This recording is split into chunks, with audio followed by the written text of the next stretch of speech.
Welcome back to another Gym Teacher Dreams podcast. Ray and Ryan, tag team champions of the world, in the podcast world at least. Today we have a special guest. He was from the legendary football team from Savanna. He made his way to LA. He has been a writer, an actor, a director, a producer. Did I forget anything? No, that's pretty much the gambit. All right. And it is Darren and Mangler. His what is your business name? What do you call it? I'm sorry. Oh, yeah. I changed it to my mother's maiden name as a stage name about 2000. Okay. All right. Well, first off, Darren, I have to apologize. Okay. Ray is from Fulton. Couldn't be prouder. That's all right. We beat them. See, I was going to ask. Tell me about Legendaries. The last Savanna team to make the playoffs or something? Well, we were going to get – that's the first thing we're going to talk about is Darren was number 75 for the old Savannah Indians. I do believe the only team that made the playoffs in Savannah history. I think that's correct, isn't it, Darren? Yes, we didn't have the best record in Savannah's history, but that was pre-playoffs, so we were the only team to make the playoffs. Wow, that is impressive. And my dad was back in the day. They were pretty good, but yeah, they didn't have playoffs. But I was a sophomore when they made their run, and it was a fun year to be around Savannah football. How about that? So go ahead, Ray. What'd you have? No, that's it. I don't want to steal your thunder. Legit. That's impressive, and I was going to say my hat's off to you guys. Thanks. Yeah, we talked a few minutes about that, Darren. You remember back in the day, that season itself. I mean, it was a lot of fun. I mean, like I said, I was a sophomore. So I got to see it kind of, firsthand in terms of being a fan. But you guys had fun while you played. I know you guys had a lot of fun-hearted, especially your linemen, and you guys and Coach Jackson together equaled some good moments, I guess. Right? Coach Jackson, was he your line coach when you were there? Oh, yeah. Yep. The linemen definitely bonded. But, of course, back then, well, probably still now, we had to go both ways. So, most of us, a lot of them went to the D-line where I went back to linebacker. But it started out great because do you remember Al Cini, Ryan? I sure do. Al Cini was a huge sports booster, and he got us together early to start us working out preseason. And he had throat cancer at the time, so he was very weak. He was in a wheelchair, but we didn't have a bigger fan in Savannah. And to see how excited he got when our wins kept stacking, and then that final game against Riverdale when we locked up the playoffs position. He was the happiest guy in Savannah. So that was one of the more exciting things for that entire season. He was a great man. Yeah, I actually just told – oh, go ahead, Ray. Free pizza? I mean, if you're the only playoff team in Savannah, Manny, he better recognize. And if he didn't then, I think you should go next time you're in town and say, hey, how's about a little something for the effort, I'm sorry, my internet's kind of cutting in and out, so I missed what you said. Did Manny provide free pizza for the team? The only playoff team in Savannah history? Come on. No, it was infuriating. Although they did our team picture. They did have framed up in their restaurant for a long time before it burned down. So we had that for a little bit, but no free pizza. Okay. Again, I don't want to steal anybody's thunder. I don't have anything prepared. I'm just going to jump in when I have something, okay?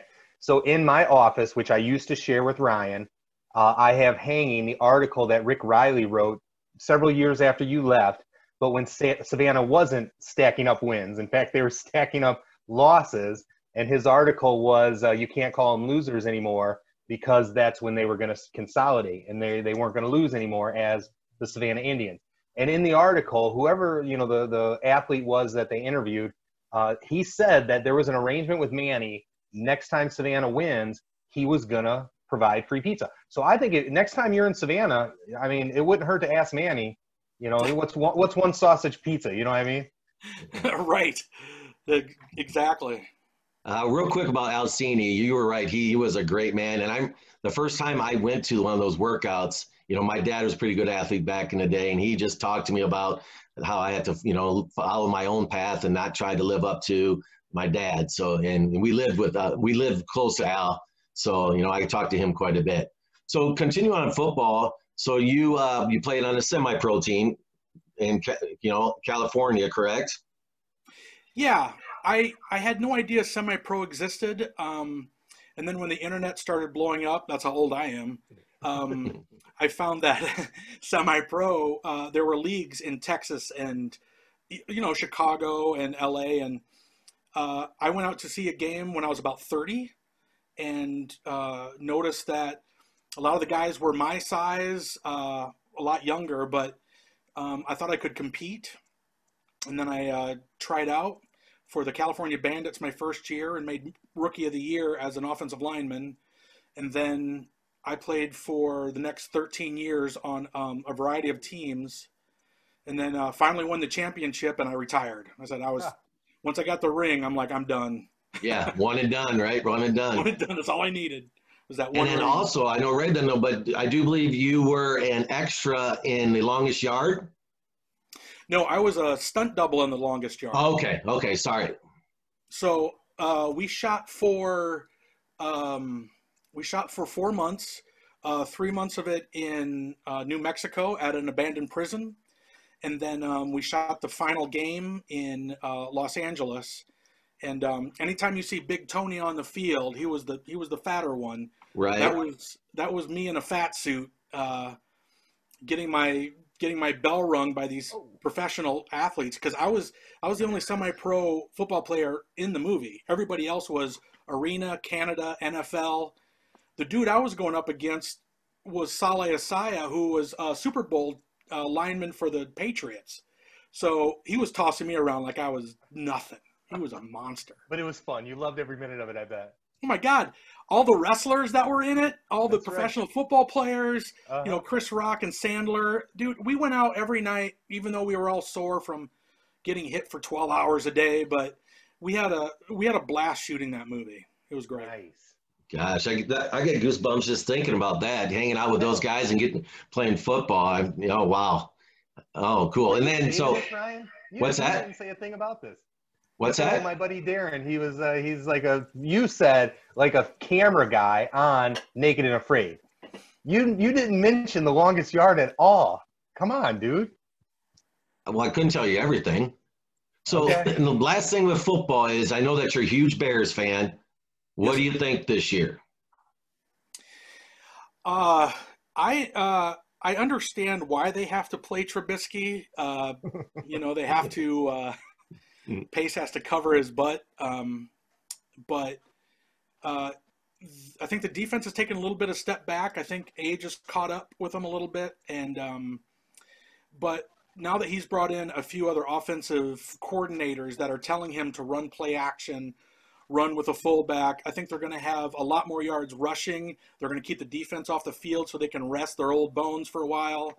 I think they have a good shot of getting that second wild card position that they added this year. But they're not going to be elite, but I think they might be able to sneak in this year. Ray, what do you think? We haven't talked about the Bears. A little more optimistic than I am. I agree with all the points that you brought up until you said the second wild card. I just feel like they're going to be below 500. I'm thinking like 7-9.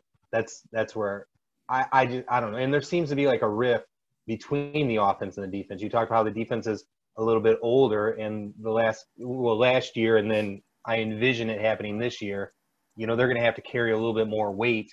But I do like, as you mentioned, the offense. It seems as though they're going to run the ball more and commit to it more. I mean, this is one game in, but you know, the signs are looking promising. But I'm not sure about the playoff berth. I'm drinking the Kool-Aid. We're winning the division, baby. Super Bear, Super Bowl. That's right. If they can put pressure on Rodgers, that defense still stinks. Maybe they can take the division, but man, He is on fire this year. Yeah, Trubisky's got to take a step, got to the right direction, but or something, either Foles, one of them. But yeah, I will see. So And anyway, also, if Foles actually comes in, if Nagy just can't cover Trubisky's weaknesses anymore, if Foles comes in, I think that's going to ignite every single player on that team. Because like I said, playing in semi-pro, I've had terrible quarterbacks. And as soon as we got a new quarterback in, everybody played better. The tight ends, the defense, special teams, because you're excited because now you think you have a shot. So hopefully Foles comes in at some point and just causes a spark. yeah. Well, we hope some causes a spark for the Bears for here to get back in. Bad chance. So anyway, let's talk. So when did you decide, hey, I'm going to give it a shot? You've always been an actor. You've been did plays for Savanna. Sorry, Ryan, I'm getting a hard line here. Okay. Is that a Khalil Mack jersey there? Yes, sir. Nice. Come on. Man, we struck out 18 out of 21 outs today. Your team struck that out. That means stable connection.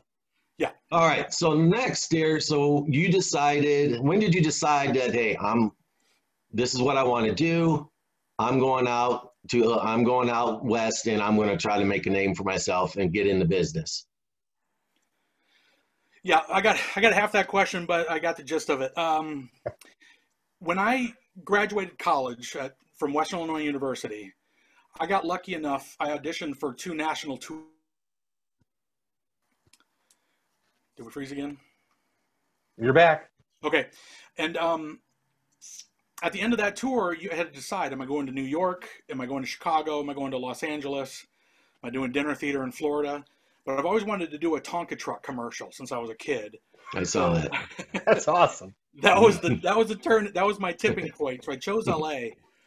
And when you come out with, I came out with $1,000 and you're staying with 5 roommates at a time and you're taking whatever job is available. But within like a year, I was working on like Mighty Morphin Power Rangers and Freaky Links and a few other Fox shows, and then commercials started blowing up, and I was doing Ford and McDonald's and Jack sunglasses and all these different commercials. And then I've had tremendous success.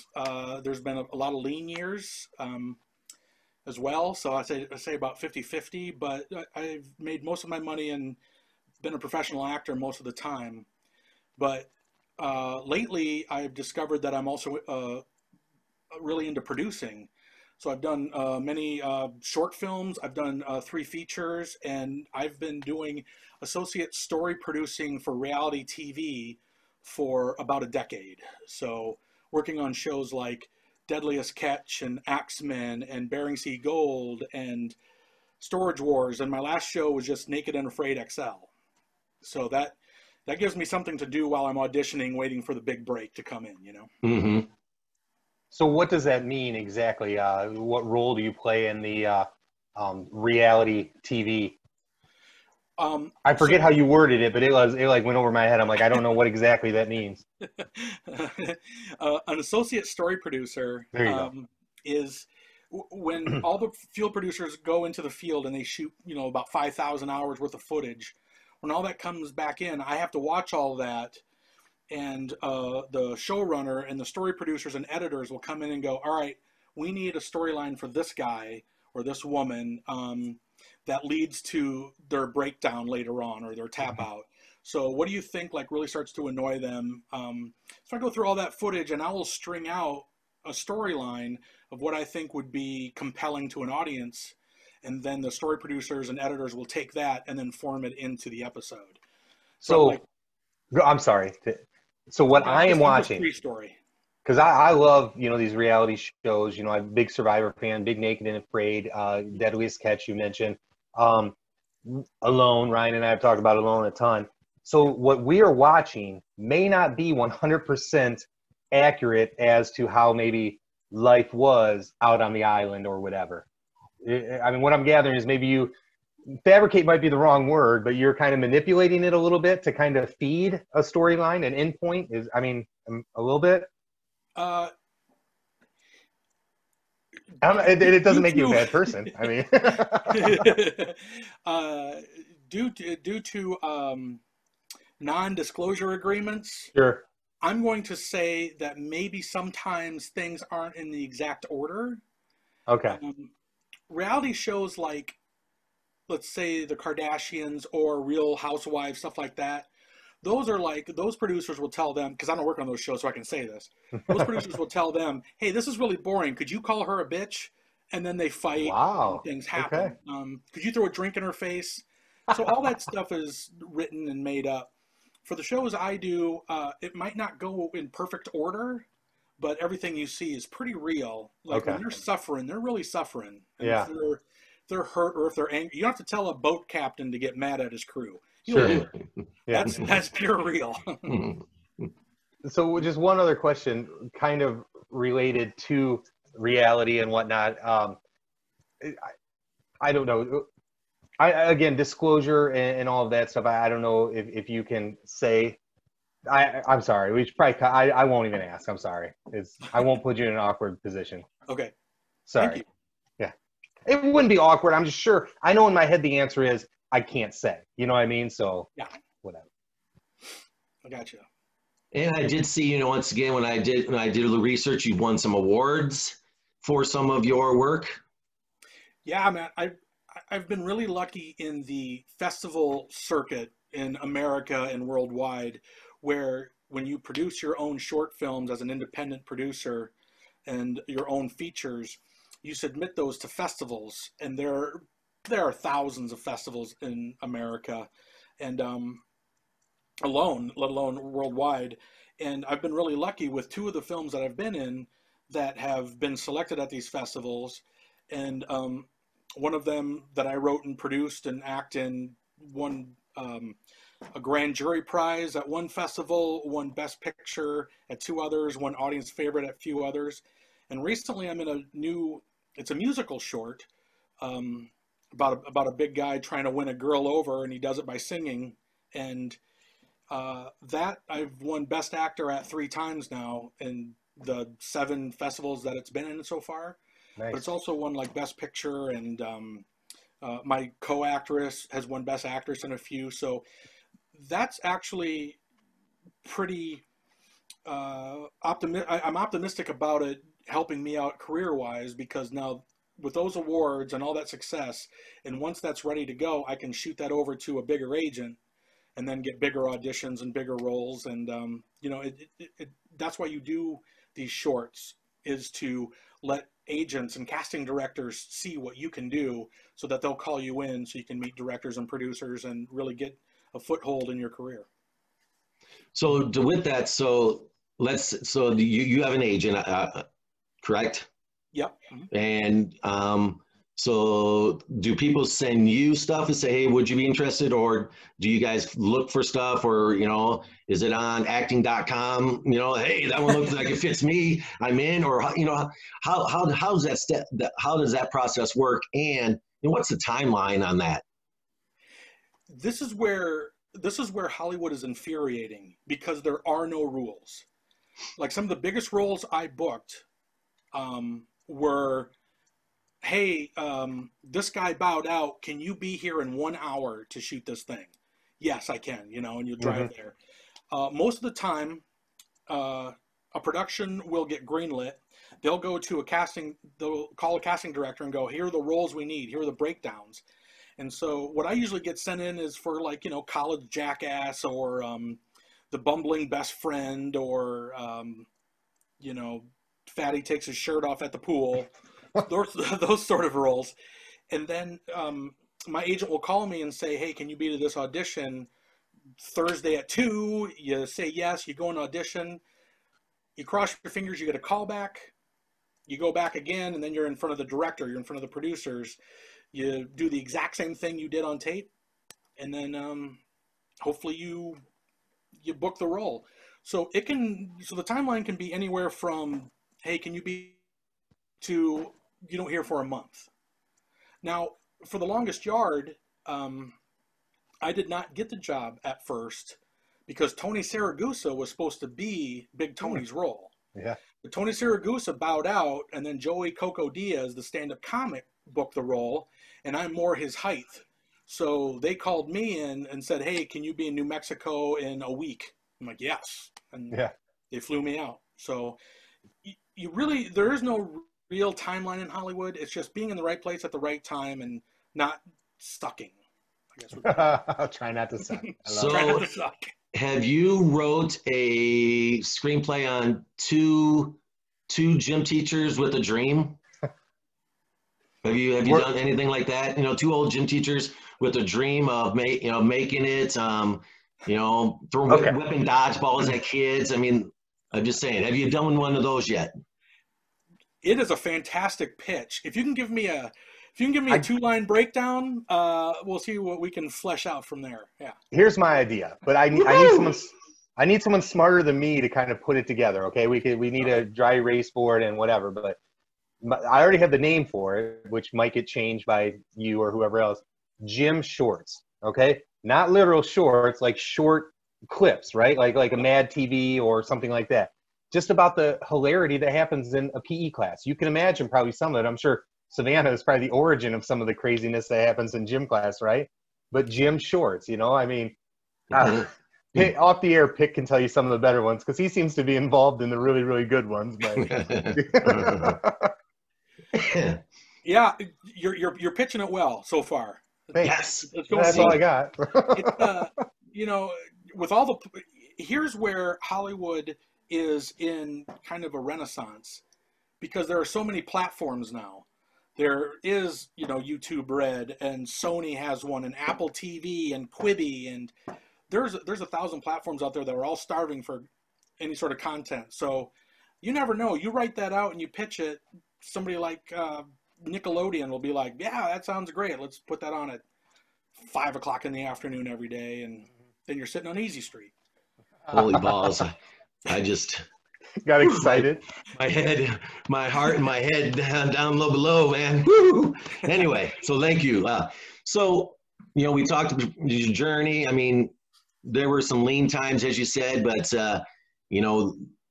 when you do get a part, how does it pertain to, that sports moment when you made the playoffs? Or, I'm so used to the achievements, as a family, is it the same type of rush or feel when you get something, get a part that you really, really wanted?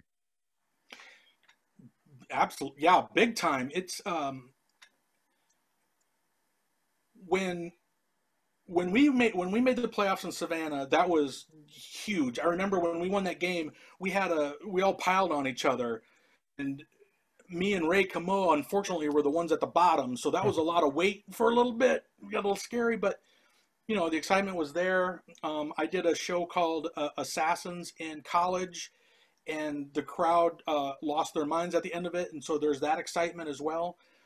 But when you book a role, if you think about it, you get told no 100 times. So when you get told that yes on your 101th audition, you just beat out the entire world for that one role. Even if it's one line. In Switch That Birth, I had 2 lines where I bullied this deaf kid, and I was on cloud 9 for a good 6 months because I beat everybody else out for that role. I was in front of like 10 producers, I did my job. I showed up, my trailer had my name on it, and I was, treated like an A-lister. Every role that you book that's big and that you want, you're just super pumped. As Chris Farley says, that was awesome, right? That was awesome. Yeah. Hey, remember when Hollywood was open? That was cool. Yeah. Yeah. One of my favorite SNL skits. He was a different tier. He was genius level. Sure. Yeah. So how about, some of your fondest moments or even some of the funniest that you can tell us about, some of the things that, us guys that, like I said, watch and watch shows and stuff, are not out there, what are some things that you can tell us, just moments that, like I said, are funny or you just can't forget?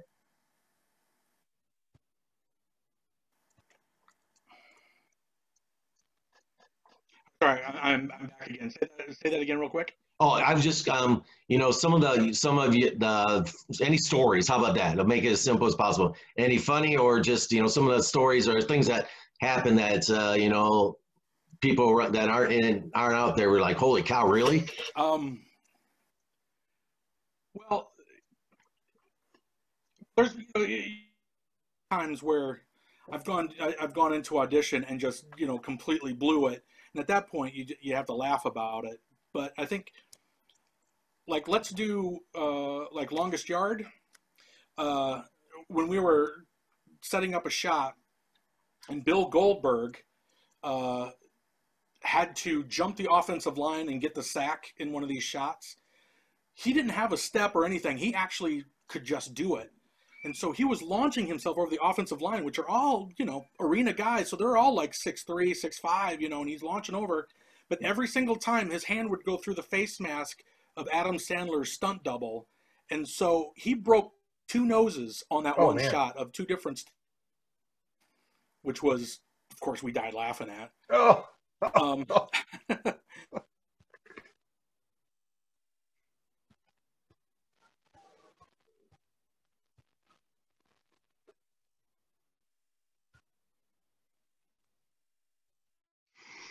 I booked my very first commercial was with Samuel Jackson, and dang it. Do you remember when the NBA was striking? Vaguely. Way back in the day, and Nike was like trying to, and the word was it's fantastic. That was their catchphrase. Yes, I do remember that. Yes. Well, Nike goes, right, yeah. Yeah, so Nike goes, hey, come back and play. And so they did all these funny commercials with Jackie Chan and all these famous actors that it just made it ridiculous. Guys playing ball in bars and stuff like this. Well, I was playing horse, and Samuel Jackson's line was 3 guys playing horse. It's fantastic. That was his line. So when I got there, I'm walking to set, and he came out of his trailer, and it was just me and him walking to set together. So I kind of slowed down so I could walk with Samuel Jackson, who, by the way, is probably like 6'3" as well. He took out this cigarette and a cigar lighter that had like this flame about 4 inches tall, and he lit a cigarette, and he looked down at me, and he's like, how you doing, man? And I'm like, I'm doing good. Samuel, how you doing? And he's like, well, I told my limo driver to pick me up too early, so I could have went and got a nice breakfast. All the Nike people are harassing me, giving me hats and shirts and shoes, and it's just been a rough morning. That's been rough. I had to wake up extra early because I had to scrape the terminals on my battery in my '89 Blazer just to get a charge to get here. Yeah. And I didn't know we were getting free breakfast, so I drove through Taco Bell because I had 89 cents for a burrito, and then they didn't have any shirts my size, so the customers gave me $100 to use my shirt in the commercial, which is good because I didn't have any gas to get home. Oh. And Samuel takes the cigarette out of his mouth and he goes, man, I've been there. We put it back in. We just kept walking to set. And I was like, thanks, Samuel. It's kind of like at some day you'll make it, short fat guy. You'll make it someday. Thanks, man. Going back to you talking about being said no 100 times and and getting that role. I mean, patience obviously is a key, but also for your just a self-confidence and your gumption to keep at it. I mean that's anything in life, but I would imagine just to continue on going for it out there can really be difficult. Yeah, you have to have either the thickest skin or the biggest duck back so water just rolls off it. You can be the role because you're too tall or too short or too skinny or too white or too blonde or too, it could be you look like someone who bullied me in high school. I'm not going to cast you. So there's 1,000 reasons why you don't get the job. So when you get it, that's why there's so much elation.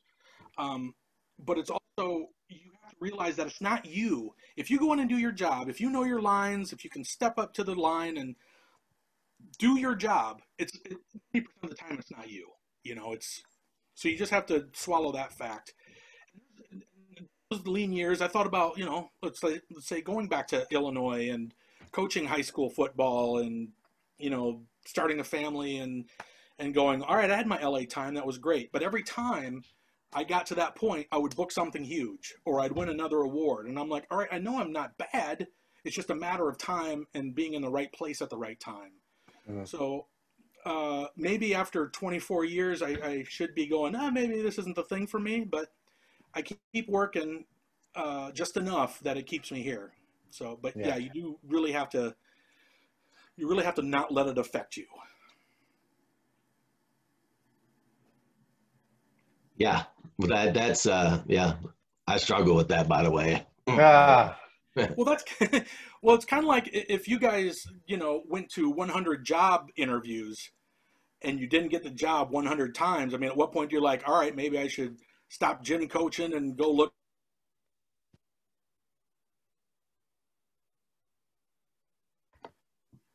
All right, we're back here with Darren, and one of the things that I saw is you beat anorexia. It was a tough journey, but thank you for your support. No problem. I was praying and I was thinking about you because, I had to also. I mean, you get out of the range of Manny's, and just no food sounds good anymore. Nothing lives up. Luckily, I moved to LA, and it's a food mecca out here. The restaurants, especially the Mexican food out here, is just outstanding. So okay, I put on a little weight, which is good for my health. Yeah. I put on a little weight. I'm so sorry.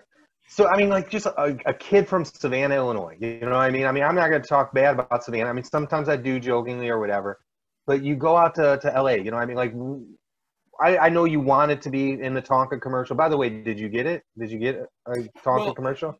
Well, by then, the newly, I don't even know I don't want to say snowflake, but the newly, the tenderized society, anything with steel that can actually hurt a kid, they're like, no. So, Tonka didn't come out with plastic. So, no, I didn't get it. They're done. Didn't make it. So the $1,000 doesn't go very far. Did you have a connection, or is it like the movies and the stereotype where you go wait tables? Is everyone looking for like another, waiter, or like, what did you do in the meantime? Thank you. That's an awesome question, actually, because I had met someone at Timberlake Playhouse where I really got started in Mount Carroll, Illinois. Loved Timberlake. My parents did as well. Yeah. Yeah, and so I met I met a friend there who had moved to LA a year before I did, and so they actually had talked to a landlord at a apartment complex that actually said yes to two guys coming in, from out of state. So actually the apartment was there, although we still had to pay rent. And then I instead of waiting tables or bartending, I went right to temp work. So it was answering phone calls and I'm out with daddy's money and can afford a car and insurance and their phone and the apartment and be able to audition and go to classes every day, where the rest of us have to pay our bills first and then we have to worry about the career. So it was a tough beginning, but again, I lucked out because I started booking commercials right away, and then it was so that was lucky. Cool. And how many times have you gone back to the Playhouse and performed there? I know you've done that quite a bit. I actually, when they were looking for a new artistic director, I was thinking about going for it, but again, I had my base here in LA. So a theater friend Paul Stancato, who works in New York, I said, why don't you go be the artistic director there? I'll put in a good word for you. I know a few of the board members. Your only thing is, if you get it, you have to bring me back once a summer. Yeah. And so the last 2 summers, not this one, of course, but the last 2 summers, I did Full Monty and then Mamma Mia. And coming back it's like the best part of my year. I going back there, getting in the woods, doing live theater in front of 400 people a night, and the people who run Manny's and the people that run Timberlake are so cool, you know. So it's been great. It's been great. You know what I just thought of? If you combined those two into one, Mamma Mia and Full Monty, what a performance that would be. That would sell out every single night. Yes. Start writing it. If everyone just gets naked by the end, popcorn sales will go through the roof. Yeah. I do have a story, Ray. I do have one thing to say. Yeah. So, as a senior, and being on the Savanna High School basketball team, and being the second worst player on the team. Okay. I was still a starter, but I was brought in to foul people. That was pretty much my job. The hitman, sure.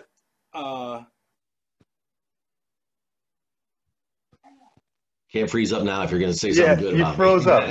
We need this story. Claudio over here came in as a sophomore, stole the senior's job as starting on the basketball team and benched me. So until this, even to this day, I hate Ryan Piccolotti for putting me on the bench. And then Greenfield would just bring me in to foul people. But do know that I had 22 points on senior night, so I made everyone eat their words. Nice. What if we had YouTube back then, right, or Twitter? The senior scores 22 on senior night. Oh, to lit him up, dude. Aaron, my butt. Oh, jeez. Aaron, of course, has a little story too, because similar fashion. Aaron started out starting, but he just wanted to put on a show. He loved primetime Sanders, and he had put on performance out there, and he got benched, and they moved me back to point guard, and so I took his role and your senior night sign that you run into, his went from primetime to pine time. That's what he put on his sign. Are you serious? Totally. So yes, I've ruined the careers of a couple people in Savannah. He sure did. And then, I played bass in pep band. So I think it was the last game of the season. We were running around the court, in the warm ups that we usually did. And I stopped running and I jumped up on stage and I played the bass solo in that Rocky theme song. And then I rocked out the bass solo. I came down and got back on, and Greenfield looked at me and was like, "Well, you don't get to play your final game." He did? Yeah, and I was like, "Well, I never got to play it anyway. Who cares?" Man, no fun league. I tell you what. I should have been a wrestler. That's what I should have done. I think so. Yes, but in small towns, people do that all the time. You like to beat people. My father-in-law tells a story about, at halftime, he didn't go in with the team. He marched with the band. And then, the team comes back out to warm up for the second half, and then he's back in his gear playing again, I mean, small town people are in the band and they play. I mean, yes. Greenfield, come on. Right here, 2/3 of us played in a band all through high school, big man. Okay. Small town, most people do that, not everyone. Also, what was I going to say? So also, I can't remember what I was going to say. Well, while you think about it, I played saxophone for like 2 weeks in 5th grade. That's all I could handle. That counts. Here's what I was going to say. That is the year that we made the playoffs. The best defensive lineman I blocked, besides Galena, because Galena had some sort of behemoth psychopath on their team. But the best guy I blocked was from Fulton. I can't remember his name, but they had a state chorus up at Northern Illinois, and I sat next to him in the bass section, and we hit it off huge because he was a competitive guy and he was awesome. So that's my big. Was he a junior? Do you know? No, he was a senior. Oh, okay. All right. Yeah. We won that game 10-0. So. You guys, someone kicked a field goal? No. Against our defense? No. I don't know if y'all got past the 50. So, I talked all the time here as we kind of got sidetracked a little bit, but that's fine. We're talking old school, Northwest Illinois is, our schedule for who we were with this was challenging to just win a game because Galena was a powerhouse. So we had them as a non-conference. Fulton was good. Morrison was good. Sterling Newman, Sterling how he treated everybody. So, I mean, Sterling Newman killed everyone. especially for us that's 4 losses unless you play perfect football.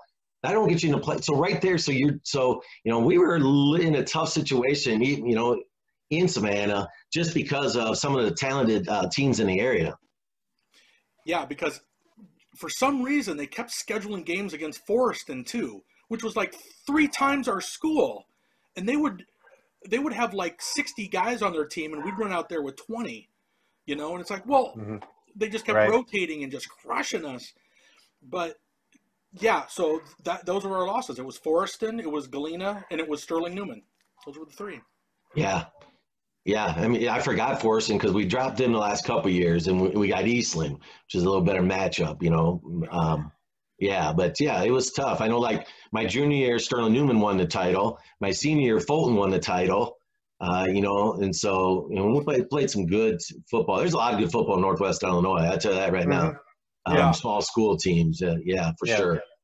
And what the big drawback is that there's not any sort of college eyeball presence on that. So you got these big farm boys out there who are like super good at it, but no college coaches even know they exist because there was no tape on us. There was no huddle.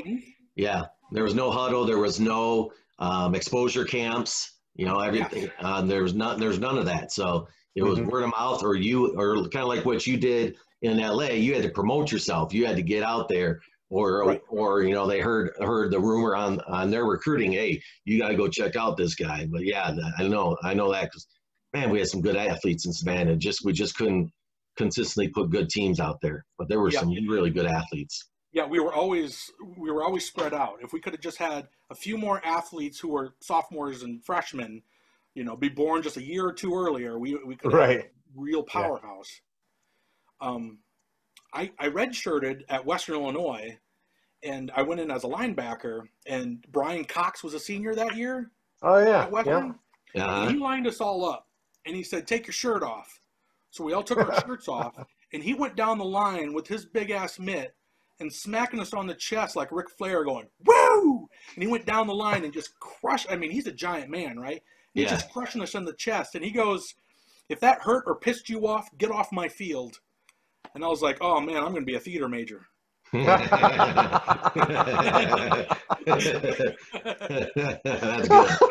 That's good.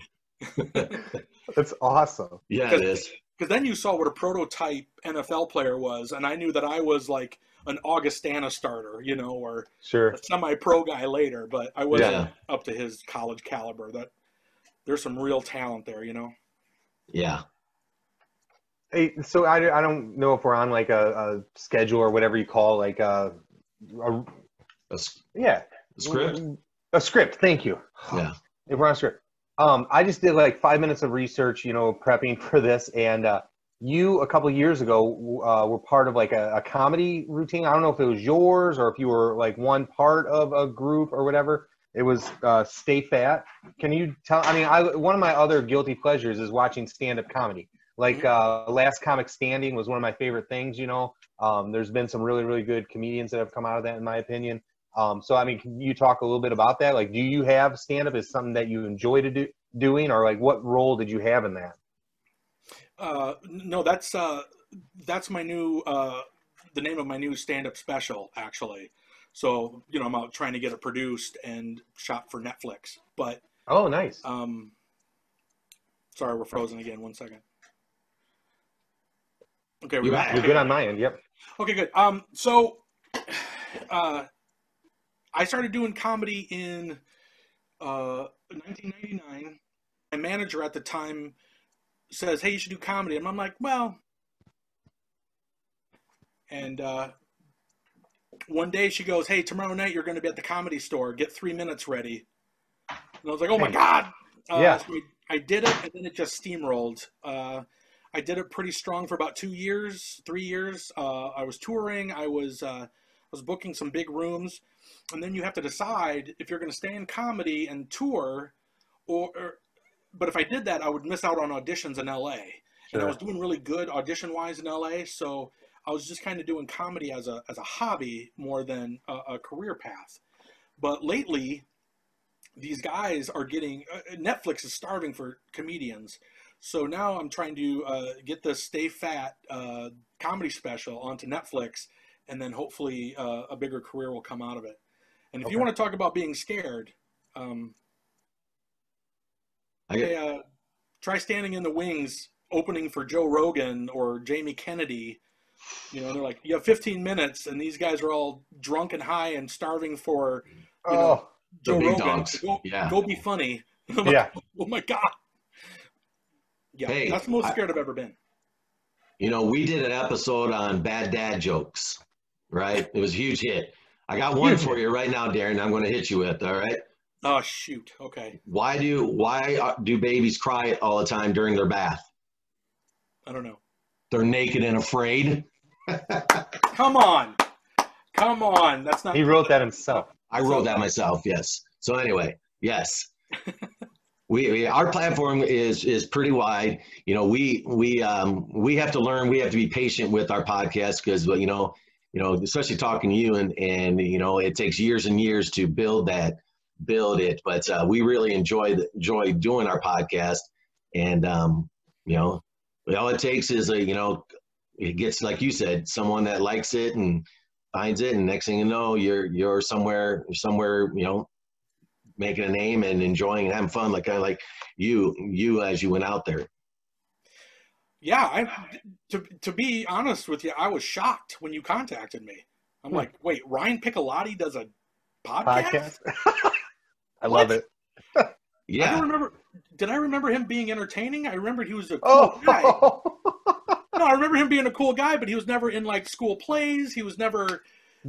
That surprises me. I asked him before, like we've had conversations about this, and it genuinely surprised me that he wasn't, what we call it thespians, right? He wasn't in that. He just, you know, he, as even a PE teacher, he sort of has a stage, and the kids are kind of his audience. You know, I mean, you do seem natural, Ryan. I think you missed your calling a little bit.